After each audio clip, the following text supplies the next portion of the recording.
I've compiled the material for this video. It's on tractor feed paper. Now, there's probably kiddos out there that don't know what tractor feed paper is. I've still got about half a box of this. I either save this to write down, jobs on, or compile my subject matter for these videos. Now, besides the tractor feed paper in my compile list, I'm going to start with Diane Jennings. That's the title of her YouTube channel. I should talk about accents. Now, I've only seen that one video, so I don't know that much about her YouTube channel, but she was talking about your different accents in the English-speaking part of the world. Now, English is spoken over a wide area, along with a handful of other languages that are equally as dispersed. But anyway, like I said, she's Scottish, and she does speak with a Scottish accent. And I asked on her comment on her channel, do you letting her know that I was born in Phoenix, that I grew up here in just west of Phoenix. But anyway, I've never thought of myself as having an accent, but maybe that's just the way that everybody speaks around here. And maybe we have an accent to anybody else that is speaking English from another part of the English-speaking world. I don't know.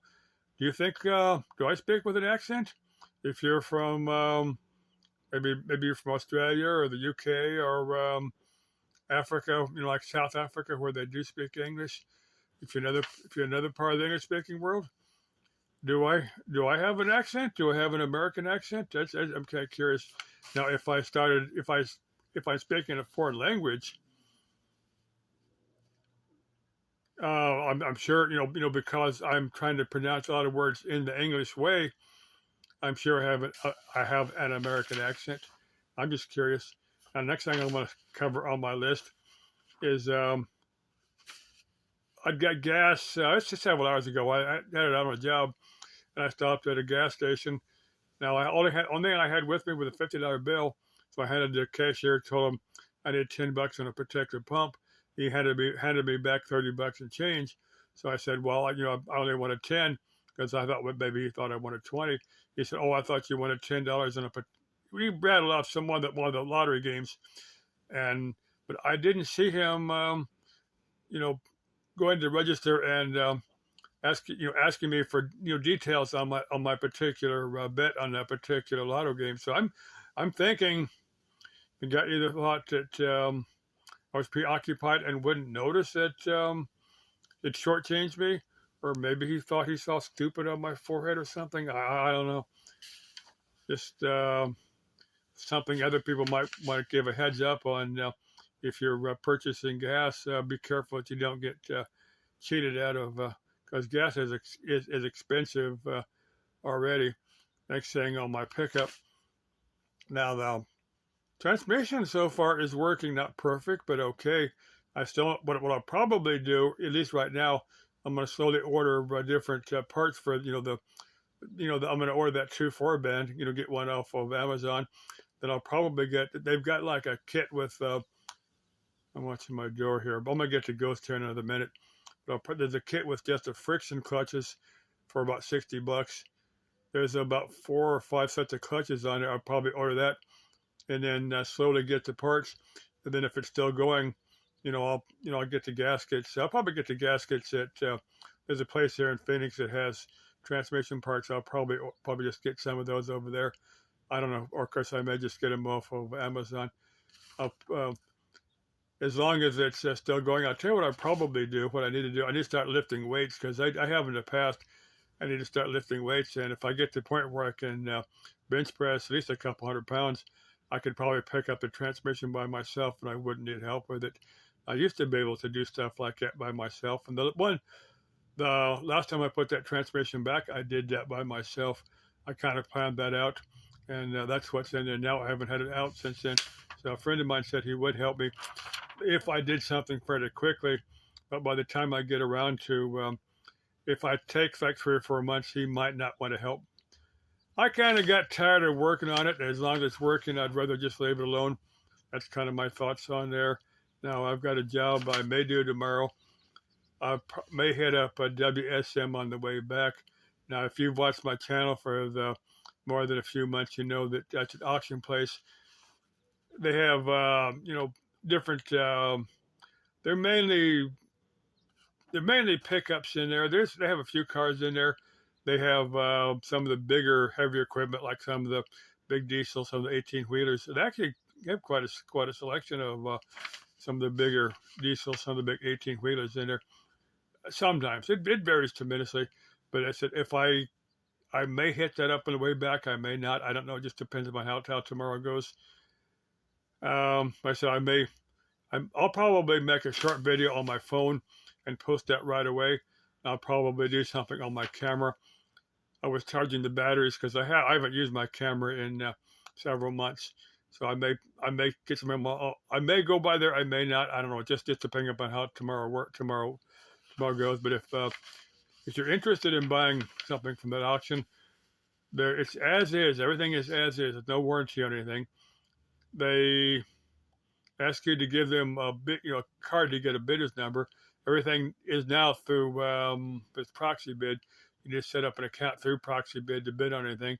I have something set up, and I need to go back and figure out exactly how I have that set up because I don't have anything set up on this phone.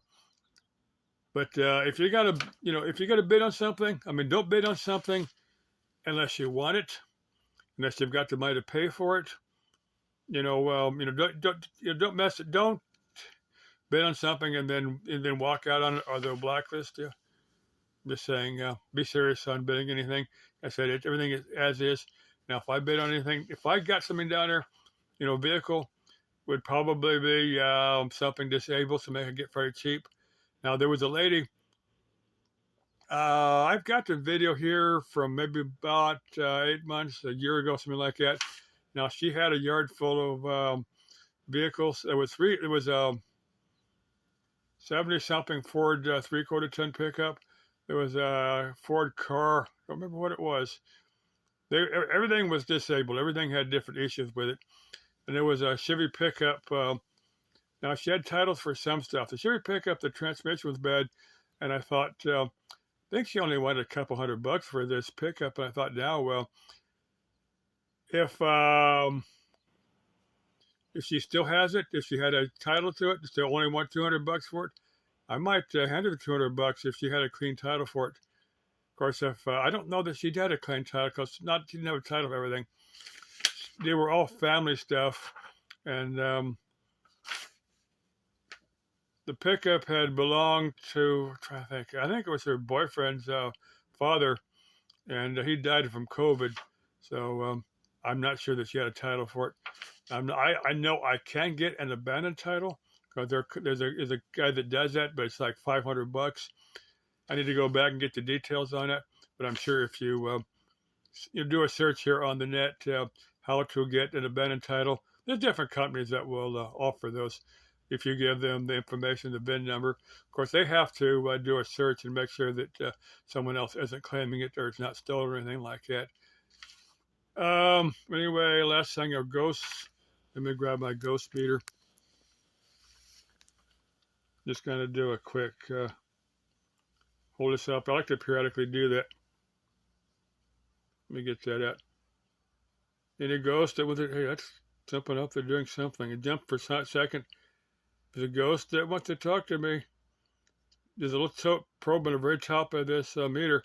Stick your fingers on there. Or leave an EVP. Speak on the black box I got in my left hand. Speak to that.